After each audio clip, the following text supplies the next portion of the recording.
Okay, today we're going to learn about spreadsheets and components of spreadsheets. We will begin with spreadsheet basics. A spreadsheet or worksheet is an arrangement of cells and columns and rows and primarily used to organize, analyze, calculate, and report information. It's typically numerical information, but it doesn't have to be numerical information. A workbook is a file which contains one or more spreadsheets. Just like a book needs at least one page, a workbook needs at least one spreadsheet or worksheet. Spreadsheets have several uses. You can use them, or if you have a checking account, you can use them to keep your checkbook balanced, to calculate your car loans, or maybe your parents calculate their car loans. Teachers use them to calculate student grades, but you can also create spreadsheets to calculate your own grades so you can keep track of how well you're doing.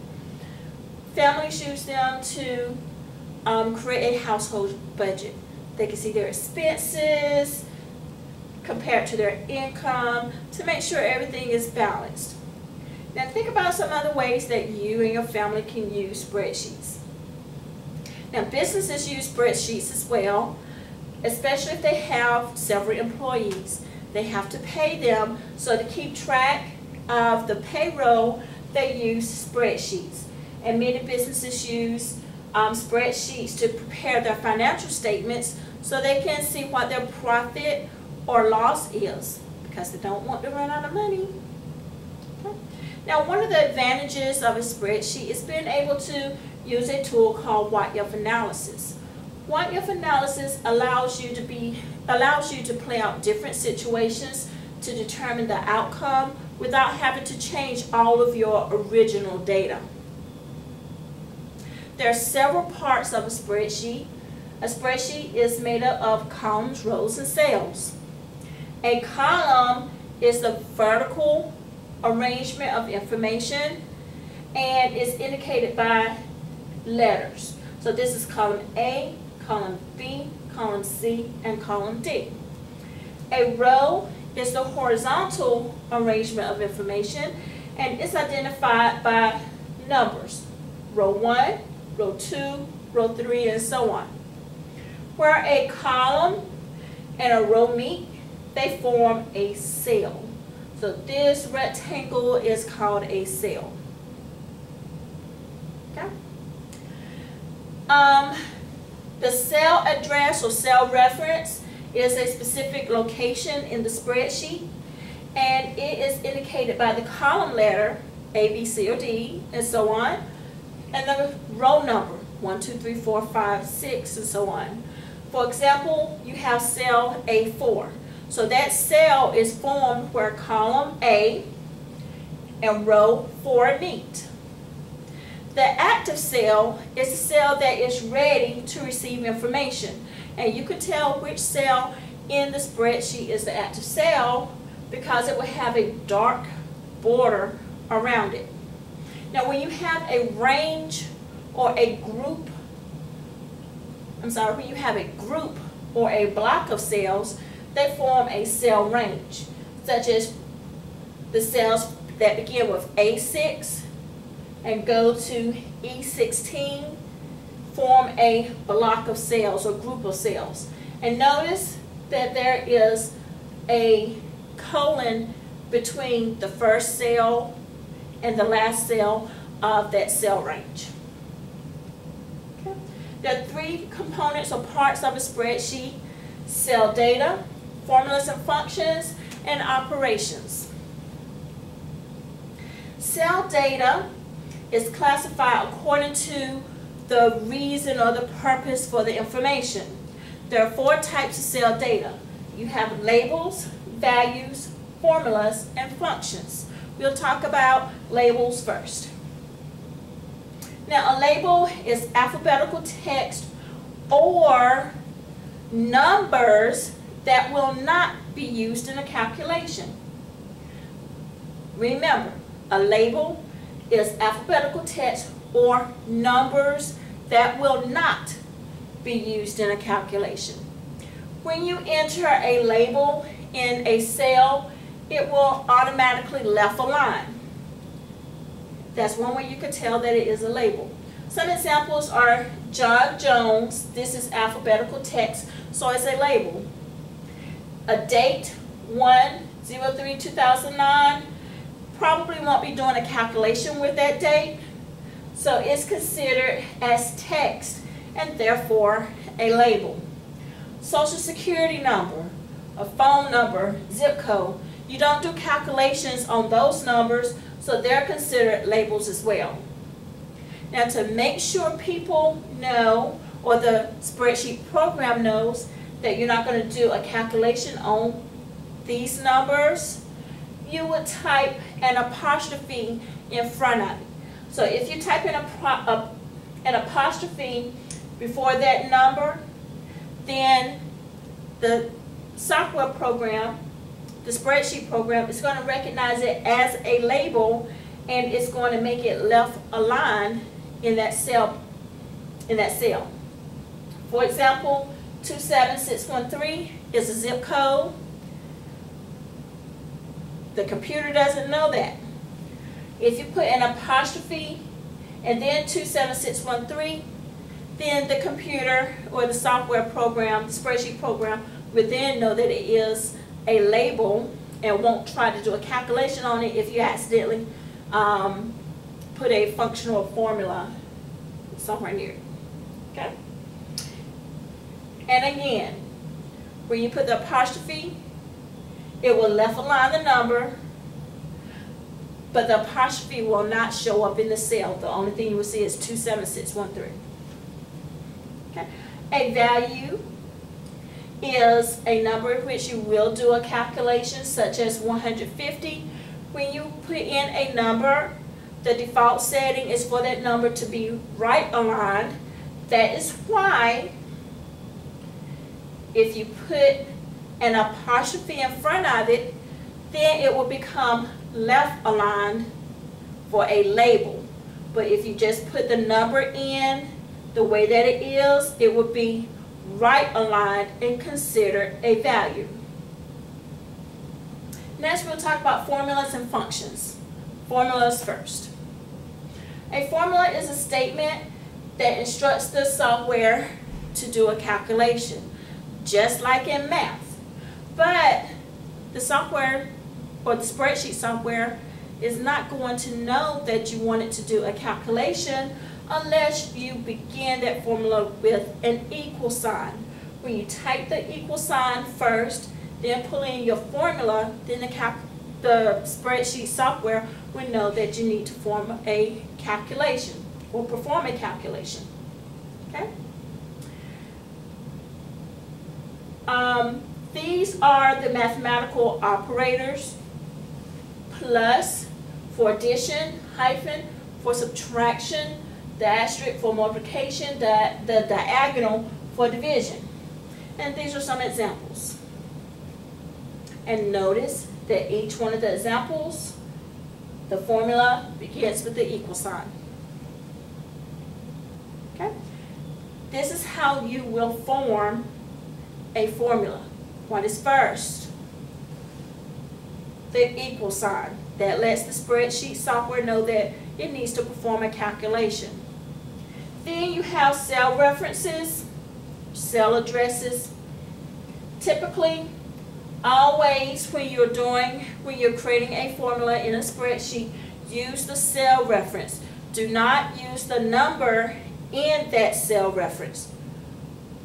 Use the cell reference.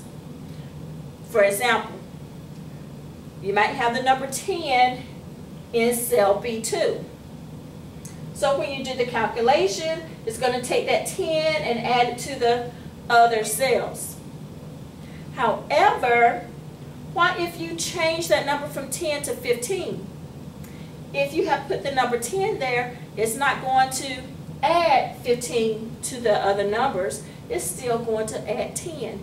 That's why you need to use a cell reference or cell address, because the computer will know that regardless of what number is in there, in that cell, that is the number that needs to be added. And then you have the mathematical operators. Okay, this is an example of labels, values, and functions. Actually, formulas. Okay. The alphabetic text,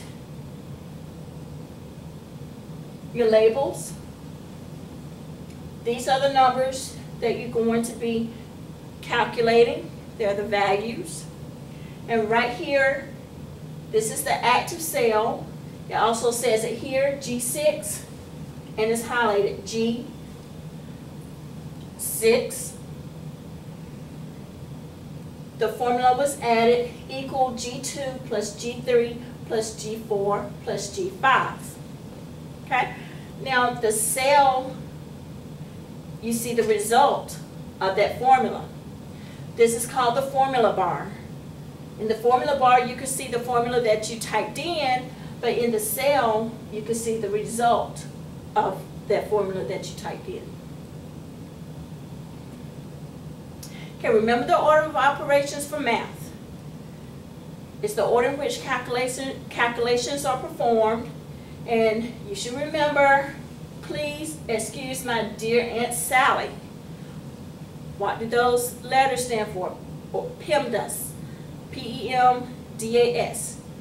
Parentheses, so parentheses first, then exponents. Then multiplication and division, whichever comes first, where? From left to right. And then last, you look at addition and subtraction, whichever comes first, from left to right as well. Okay, take a look at this example. We have parenthesis A8 plus C9, close parenthesis, divided by parenthesis H8 minus L9. Okay. You have to solve the parenthesis first, A8 plus C9. Then you have to solve the second parenthesis, H8 minus L9. And then the last thing you do is divide the two results. So the sum divided by that difference. Okay. Now let's say A8 is 10, C9 is 2, H8 is 7, L9 is 1. Take a minute to pause the video and solve this formula.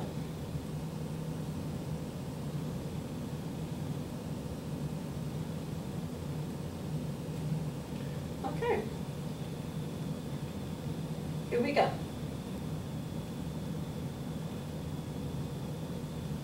You should have 2.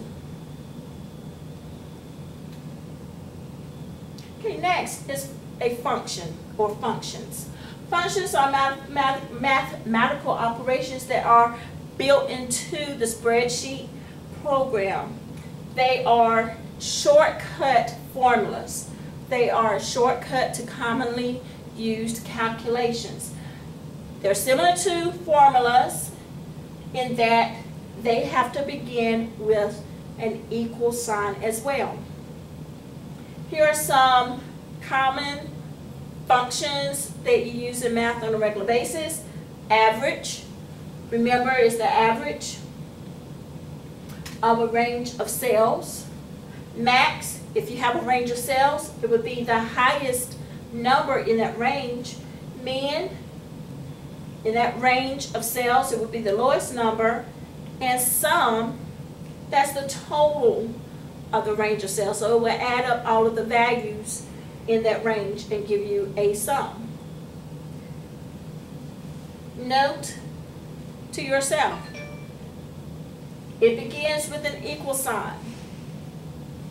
Then you have the name of the function. Here's sum. It could be average, it could be max, it could be min, it could be any of the other functions such as count, count if. Okay?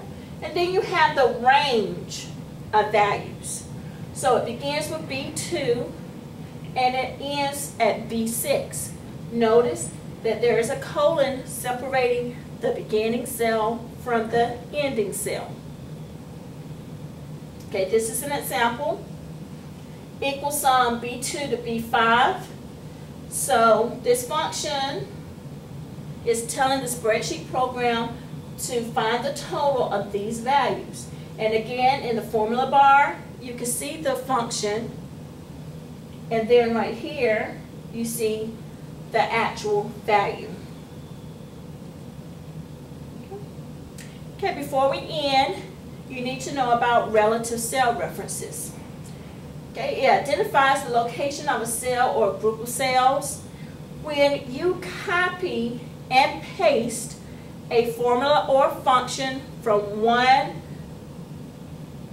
cell range to another cell range, the spreadsheet program will change the cell references to reflect the new location. For example, if you are adding or finding the sum of the values in column A, instead of having to go to column B and type in that information again, and column C and type in that information again, you could just copy it from column A and paste it to columns B, C, D, E, whichever, wherever you want it to place it.